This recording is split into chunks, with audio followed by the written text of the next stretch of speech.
d'entre nous peut servir son pays dans tous les domaines, quel qu'en soit, côté intellectuel, même du côté commerce. Vous savez, ces deux pays sont liés. Dans le commerce, quel qu'en soit diplomatiquement, en politique, en commerce, ces deux pays sont liés. Ayons le courage de lancer un message de paix et de cohésion entre ces deux nations. Vous savez, quand on parle de la politique elle est très vague. Chers jeunes, donnons de la valeur.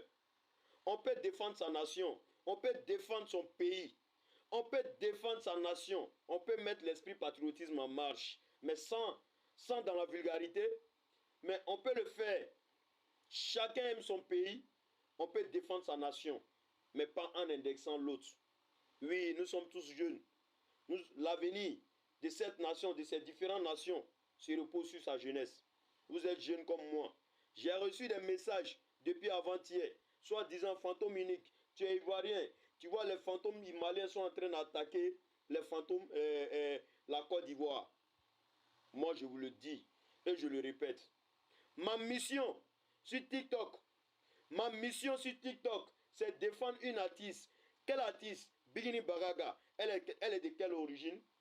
Elle est d'origine malienne. Elle est malienne, mais elle a un pays adoptif. Son pays adoptif, c'est la Côte d'Ivoire.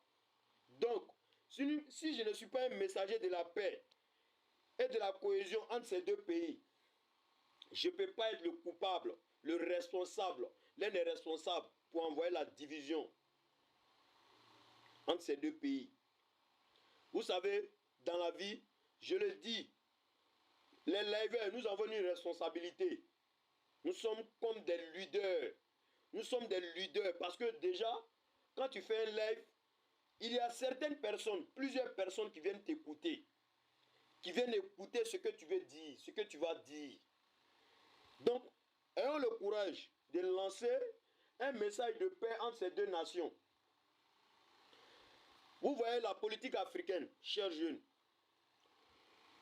Farafina politique à jeunesse dom faut qu'attention à nabi. La jeunesse n'a jamais bénéficié de la politique comme il le faut. Mais la jeunesse a été les esclaves. Même jusqu'à présent, la jeunesse africaine a été toujours des esclaves pour les hommes politiques. Donc quand je vois, on m'interpelle, ma sagesse ne me permet pas de mettre ces deux pays, de parler mal de l'autre pays. Quand tu dis Mali, tu dis la Côte d'Ivoire. Chers jeunes, soyons des exemples de demain. Chers jeunes, posons des actes nobles sur le méta. Quel qu'en soit ce que tu fais dans la vie, ça peut te rattraper un jour. Posons des bons actes. Lançons des messages de paix. Lançons des messages de cohésion. La vulgarité sur le méta n'apporte rien. Lance un message de cohésion. Tu es jeune. Notre jeunesse là, on ne peut pas le faire dans la vulgarité. Notre jeunesse là, ayons la mentale de fer.